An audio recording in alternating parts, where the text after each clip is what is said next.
عبدالستار جی نوائے وقت سے میرا یہ سوال ہے کہ پاکستان میں جو دھرنوں کی تاریخ ہے نا، وہ سیاست کے ساتھ وہ بڑی اس کی ایک لمبی تاریخ ہے. حال ہی میں ایک جماعت فیض آباد آ کے دھرنا دیتی ہے، ٹی ایل پی مذہبی سیاسی جماعت ہے. اس نے ماضی میں بھی ایک دھرنا دیا تھا، اور جب بھی وہ دھرنا دیتی ہے یا کوئی بھی دھرنا ہوتا ہے نا، تو اس کا اسٹیبلشمنٹ کے ساتھ لنک جوڑا جاتا ہے کہ جی وہ بلاتے ہیں اور وہی ان کو واپس بھیج دیتے ہیں. ابھی بھی جو دھرنا آیا ہے وہ چند دن ایک دم اچانک وہ آئے ہیں اور ایک دم وہ چلے گئے. تو اور نام یہ لیا جا رہا ہے کہ جی اسٹیبلشمنٹ نے ان کو بلوایا تھا اور اپنی ضرورت کے لیے یا سہولت کے لیے. اس کے بارے میں آپ ذرا وضاحت کر دیں.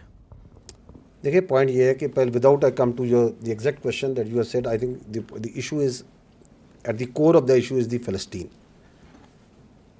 یہ بڑا ایک حساس اور بڑا اہم ایشو ہے. ہمیں پہلے تو یہ کلیئر ہونا چاہیے کہ جو فلسطین کا مسئلہ ہے اس کے اوپر حکومت پاکستان کا اور افواج پاکستان کا بڑا کلیئر غیر مبہم موقف ہے. وہ یہ ہے کہ دس از اے جینوسائڈ، ان ایکسیپٹیبل.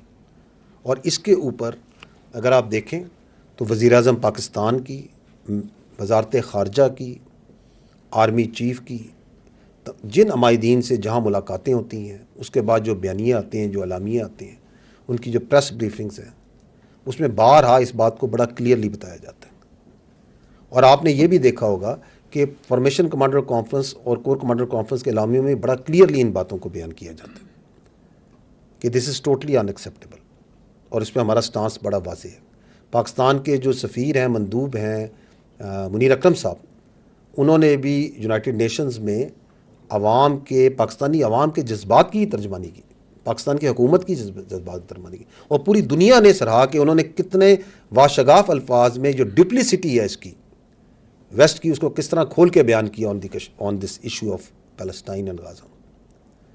اور پاکستان تو ان ممالک سے جو شروع سے جو ان سے ہے، روز اول سے جب سے مسئلہ ہے، اس میں جو ایڈ ہے اس میں بڑھ چڑھ کے حصہ لے رہے.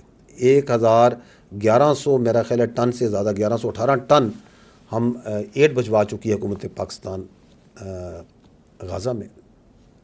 اور آرمی چیف کی ملاقات ان سے بھی ہوئی، امبیسڈر سے بھی ہوئی، یو این سیکرٹری جنرل سے جب ہوئی، اور امام کعبہ سے بھی ہوئی، اور جن سے بھی ملتے ہیں تو فلسطین کے مسئلے پہ ہمیشہ very clear and openly stance وہ بات کرتے ہیں.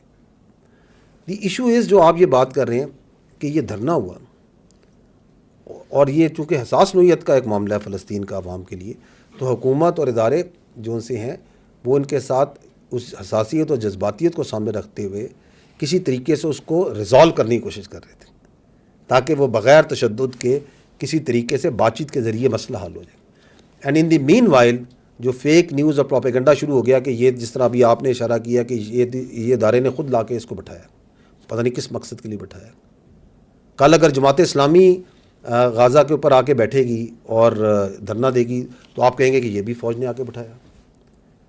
کوئی اور پروٹیسٹ پاکستان میں ہو تو یہ بھی فوج کروا رہی ہے. اس کی وجہ یہ ہے کہ انفارچونیٹلی جو فیک نیوز اور پروپیگنڈا ہے وہ اتنا عام ہو گیا ہے، اور اس کی کوئی اکاؤنٹیبلٹی نہیں ہے. آپ کچھ جس کا دو جلد چاہتا ہے وہ کہہ دیتا ہے for his very narrow vested interest. Facts آپ کے سامنے ہیں کہ دیور انگیجڈ، کیونکہ یہ حساس مسئلہ ہے، اور بجائے اس کے کہ ایک اور فرنٹ جہاں پہ ایک اور ہنگامے کھڑے ہوں اور پرابلم ہو، اس کو اگر آپ ایمیکیبلی ریزالو کر لیں تو then it becomes another problem کہ چونکہ یہ آرام سے چلے گئے، اس کا مطلب ہے اس کے پیچھے کچھ ہے، دی اندر کانسپریسی تھیوری. اگر وہاں پہ آنسو گیس ہوتا، ٹکراؤ ہوتا، لاٹھی چارج ہوتا اور کچھ پرابلم ہوتا تو پھر آپ کی تسلی ہونی تھی کہ ہاں یار اب ٹھیک ہے، اس کا مطلب خود نہیں لے کے آئے تھے. تو we have got into such a negative sort of thinking کہ we can come out with all sort of conspiracy theories on such things.